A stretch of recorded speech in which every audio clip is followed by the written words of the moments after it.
नमस्कार. नमस्ते. सर, तुमचं पूर्ण नाव सांगा. माझं नाव संतोष मधुकर शिंदे, राहणार चिंचोली जागीर, तालुका उमरगा, जिल्हा धाराशिव. तर आज तारीख आहे 1 नोव्हेंबर 2025 आणि आपण तुमचा 2 एकरचा तुमचा ऊसाचा प्लॉट आहे. हा लावून प्लॉट आहे. लावून रोप होतं रोप 86-032 लावण आहे. लावण कधी झाली आहे? 28 जानेवारी 28 जानेवारीला झाली. म्हणजे साधारण 9 महिने संपले आणि 10वा महिना चालू आहे. याची लावण झाल्यानंतर तुम्ही ग्रीन प्लॅनेट कंपनीची ट्रीटमेंट याला केली. सुरुवातीपासून काय काय ट्रीटमेंट केली?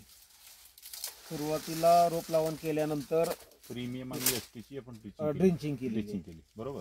नंतर त्याच्यानंतर प्रोम, पोटॅश आणि भूमी पॉवरचा डोस दिला खालून. प्लस ग्रो नायट्रो किंगची फवारणी सुद्धा केली. ग्रो नायट्रो किंग 15 दिवसाच्या फवारणी केली. आता प्रीमियम आणि एसटी वापरल्यामुळे तुमची रोपामध्ये कुठं तूट आली का? नाही, रोपामध्ये तूट आला नाही. फुटवे चांगले आले. यावर्षी काय झालं, ज्या ज्या ठिकाणी रोप होतं त्या त्या ठिकाणी ग्रोथ नव्हती बघा. पण आपलं प्रीमियम आणि एसटी जिथे जिथे झालंय तिथे लवकर सेटअप झालं आणि वाढ पण चांगली झाली. संख्या मेंटेन. त्याच्यानंतर तुम्ही दुसरा डोस कोणता दिला? दुसरा प्रोम, पोटॅश आणि भूमी पॉवर साधारण 3 महिन्यांनी दिला. 3 महिन्यांनी. आणि नंतर एक डोस दिला नांगरपाळीच्या टायमाला दिलात. आणि नंतर एक डोस दिलात भूमी पॉवर, प्रोम, पोटॅश आणि 10-20. म्हणजे एकूण डोस झाले 3. एक लिक्विड डोस झाला खाली. बरोबर. आणि फवारण्यात 2 वेळेस. आता तुम्ही ग्रीन प्लॅन्ट वापरण्याचं किती वर्ष आहे?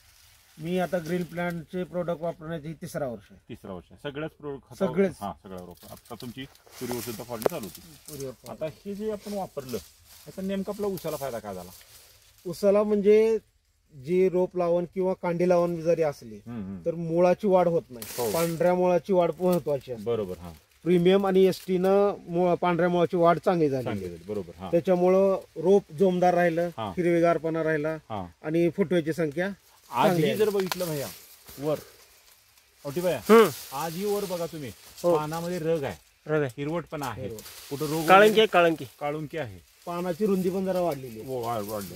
त्यानंतर कांड्याची संख्या जर बघितली तर तुमचा ऊस जे आहे ना त्याच्यामधलं पेऱ्यामधलं जे अंतर आहे ना ते अंतर लांब आहे. बरोबर आहे. आता इथं साधारण ऊस आहे आपण सोडलेला.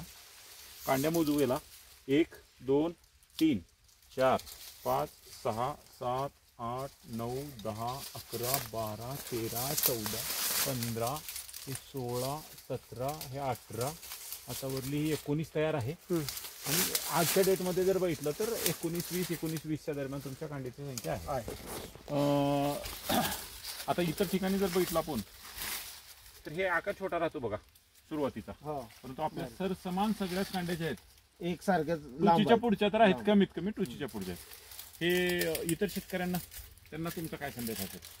त्यांनी ग्रीन प्लॅन्टचे प्रोडक्ट वापरावे. त्याच्या ऊसामध्ये जर त्यांना भरघोस उत्पादन द्यायचं असलं तर त्यांनी ही प्रोडक्ट जे आहेत ग्रीन प्लॅन्टचे प्रीमियम एसटी पासून खालून जे आपण देतो तिथून तुम्ही शेवटच्या शेंड्यापर्यंत देऊ शकता. आता हे केल्यानं खर्चात काय बचत होईल का शेतकऱ्यांची? खर्चातही बचत होती. जे रासायनिक खताचे रेट जास्त आहेत त्या मानानं आपलं ग्रीन प्लॅनेटचे प्रोडक्ट वापरले कमी प्रमाणात जरी वापरले तुम्ही तरी तुम्हाला बेनिफिट चांगला आहे. त्यानंतर जमिनीमध्ये मऊ पण आहे. बरोबर आहे ना.